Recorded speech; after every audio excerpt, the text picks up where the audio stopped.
వేసావు అంటే నువ్వు కంచేస్తే నేను వెళ్ళలేననేగా, వెళ్ళగలనా? నేను అందులోకి ఎంటర్ కూడా అవ్వలేను. నువ్వు దేవుడిని నమ్ముకున్నావు, దెయ్యాన్ని నమ్ముకున్నావు. దెయ్యానికి భయపడడానికి, దేవుడిని నమ్ముకుంటే దెయ్యానికి భయపడతావు, దరిద్రం కాకపోతే. దేవుడిని నమ్ముకున్నావు, దెయ్యాన్ని నమ్ముకున్నావా? దేవుడినేగా. మరి ఎవరో భయపడాలి? నువ్వు దేవుడు గొప్పదా, దెయ్యం గొప్పదా? దేవుడేగా. ఇక్కడ భయం నీకు, దేనికి భయం? కంచేశాడు, కంచేస్తే వెళ్ళలేడాడు. వెళ్ళలేకే వెళ్ళి అడుక్కుంటున్నాడు, వెళ్ళి రిక్వెస్ట్ పెట్టుకున్నాడు, బాబయ్య నేను యోబుని శోధించి విశ్వాస భ్రష్టుని చేస్తా, బట్ గివ్ మీ పర్మిషన్ ఇస్తే చేస్తా. అంటే నువ్వు కంచేసావు కదా, తీసేయి. నువ్వు కంచె తీసేస్తే ఎంటర్ అవుతా. నువ్వు కంచేసినంతకాలం నేను ఏం చేయలేను.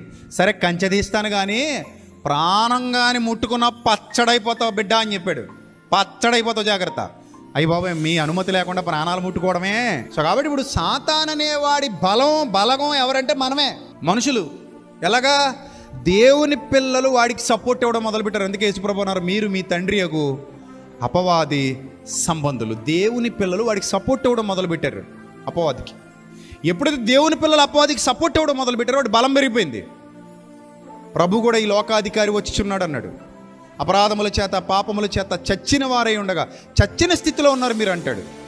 అంటే దీని అంతటిని బట్టి మీరు ఆలోచన చేయండి. అపవాదికి బలం ఎక్కడి నుంచి వస్తుంది అంటే నువ్వు నేను ఇస్తే వస్తుంది. నువ్వు నేను ఇవ్వకపోతే వాడికి ఏ బలం రాదు. వాడు ఏం చేయలేడు, మిమ్మల్ని ఏమీ చేయలేడు. కొంతమంది అపవాది చంపేస్తున్నాడండి, అపవాది పొడి చేస్తున్నాడండి, అపవాది చంపడం పొడవడం ఏం చేయలేడాడు. నీ దేవుని అనుమతి లేకుండా వాడు నీ దగ్గరికి రాడు. అర్థమైందా?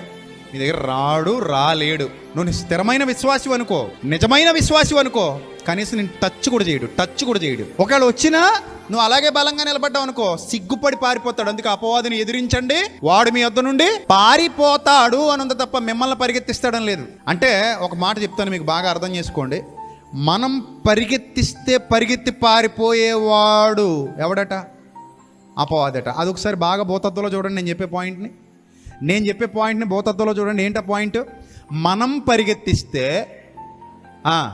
పరిగెత్తిస్తే పరిగెత్తి పారిపోయేవాడు ఎవరట? అపవాది. ఉందా లేదా బైబిల్లో? ఉందా? అంటే నువ్వు పరిగెత్తించగలిగే సామర్థ్యాన్ని సొంతం చేసుకుని జ్ఞానవంతుడిగా బలవంతురాలిగా నిలబడి చూపించు, వాడు మీ వద్ద నుండి పారిపోతాడు. భయపడొద్దు. బలహీనత నీ బుర్రలోనే ఉంది, బలం నీ బుర్రలోనే ఉంది, ధైర్యం నీ బుర్రలోనే ఉంది, పిరికితనం నీ తలకాయలోనే ఉంది. నీ తలకాయలో ఉన్న దాన్ని బట్టి మొత్తం పర్సెప్షన్ మారిపోద్ది. కాబట్టి భయపడొద్దు అని బైబిల్ చెప్తుంటే భయపడు అని నీకు ఎవడో నేర్పిస్తుంటే అది తప్పది. భయపడొద్దు, అంతే. భయపడొద్దు, అపవాదికి భయపడొద్దు. వాడు మన ముందెందుకు పనికిరాడు. నువ్వు వాడి తంత్రాలు తెలుసుకున్నావా? ఆట నువ్వు ఆడిస్తావు, వాడు ఆడించడు. శత్రువు యొక్క తంత్రం తెలుసుకుంటే